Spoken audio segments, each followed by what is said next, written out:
नमस्कार दोस्तों। आज की हमारी पंचतंत्र की कहानी है सारस और केकड़ा। एक बार की बात है, एक तालाब के किनारे एक सारस रहता था। उस तालाब में ढेर सारी मछलियां, मेंढक और केकड़े थे। सारस उनमें से कभी कुछ तो कभी ज़्यादा मछलियां खाकर अपना पेट भरता। वो बहुत सुखी था। उस तालाब के किनारे उसे भरपूर भोजन हमेशा मिलता। समय बीता, सारस बूढ़ा और कमज़ोर होने लगा। उसको मछली पकड़ना मुश्किल लगने लगा और कभी कभी उसको बिना भोजन के ही दिन व्यतीत करना पड़ता। उसको ऐसा लगने लगा कि कहीं वह भूख से ही न मर जाए। फिर उसके दिमाग में एक विचार आया। वह तालाब के किनारे चुपचाप खड़ा हो गया, एक बेहद दुखी सी शक्ल बनाकर। उसने कोई मछली भी पकड़ने की कोशिश नहीं की।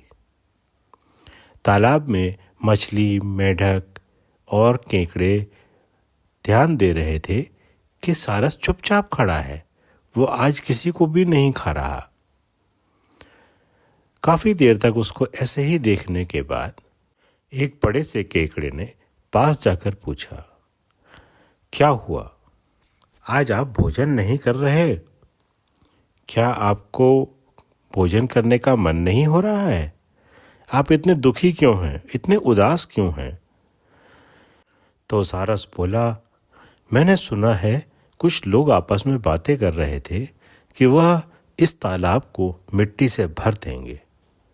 देखो, मैंने अपना सारा जीवन इस तालाब के किनारे ही बिताया है।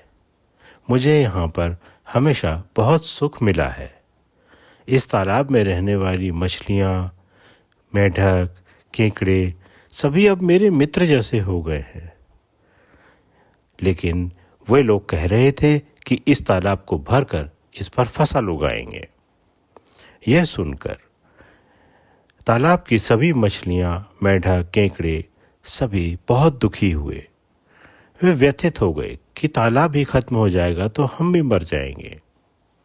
सभी इकट्ठे होकर सारस के पास पहुंचे और उन्होंने कहा, आप तो बहुत बुद्धिमान हैं, कृपया हमको इस समस्या का निदान बताएं। सारस पूरा, देखो, मैं बहुत कुछ तो नहीं कर सकता, लेकिन यह बता सकता हूँ कि यहाँ से कुछ दूरी पर एक बड़ा तालाब है जो इससे साइज में भी बड़ा है और गहरा भी है, और वहाँ दूसरी मछलियाँ, मेंढक, केकड़े भी रहते हैं और उसको भरना आसान भी नहीं है। मैं इतना कर सकता हूँ कि तुम सबको वहाँ ले चलूँ। तो मछलियों ने कहा, अरे वाह, फिर तो हम सब बच जाएंगे। लेकिन एक केकड़ा बोला कि यह तो थोड़ा सा मुश्किल काम होगा। इतनी सारी मछलियों को, मेंढकों को, केकड़ों को यहाँ से वहाँ ले जाना थोड़ा मुश्किल नहीं होगा? तो सारस ने कहा, बिल्कुल होगा। मैं ये कर सकता हूँ कि थोड़े से मछलियों को अपनी चोंच में दबाकर तब दूसरे तालाब में ले जाऊं और उन्हें वहाँ छोड़ दूं, फिर वापस आकर बाकी की मछलियों को ले जाऊं। लेकिन इसमें समय और बार बार उड़ान भरनी पड़ेगी।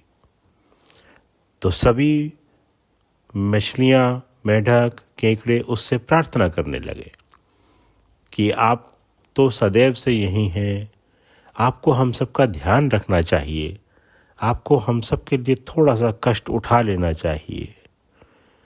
सारस बहुत खुश था कि उसकी योजना काम कर रही है। वह थोड़ी सी मछलियों को अपनी चोंच में दबाकर थोड़ी दूरी पर ले जाता और उनको पत्थरों पर पटक कर मार देता और फिर उन्हें भोजन बना लेता। दरअसल दूसरा कोई तालाब था ही नहीं। वह अपनी भूख के हिसाब से चक्कर लगाने लगा।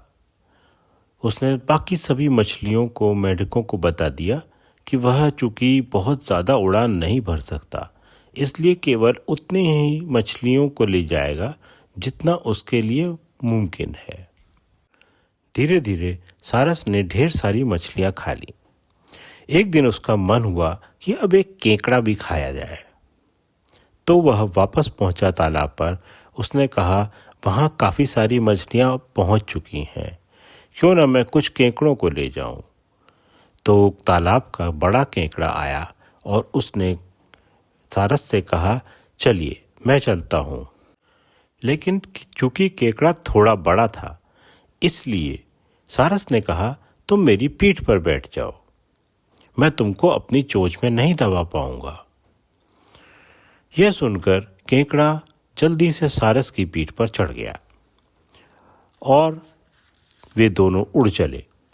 थोड़ी दूर जाने पर केकड़े ने देखा नीचे पत्थरों पर ढेर सारी मछलियों के हड्डियां पड़ी हैं। केकड़े ने सारस से पूछा कि वह तालाब कितनी दूर है। तो सारस हंसने लगा। उसने कहा, कोई तालाब नहीं है, मैं अब तुमको इन्हीं पत्थरों पर पटक के मार दूंगा और फिर तुम्हें अपना भोजन बना लूंगा। केकड़ा बहुत व्यथित हुआ, लेकिन उसने जल्दी से अपना दिमाग चलाया और उसने सारस की गर्दन को अपने पंजों में जकड़ लिया। उसने इतनी जोर से दबाया कि सारस का दम घुटने लगा और वह फड़फड़ाता हुआ नीचे जा पड़ा।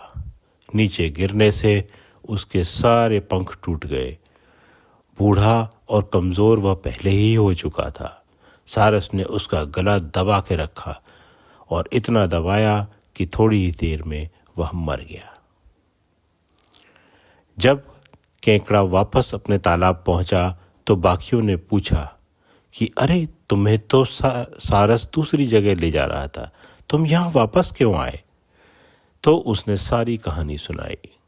सुनकर सभी मछलियाँ, मेढक और दूसरे केकड़े बहुत खुश हुए और धन्यवाद दिया कि उनकी जान। सुनने के लिए धन्यवाद।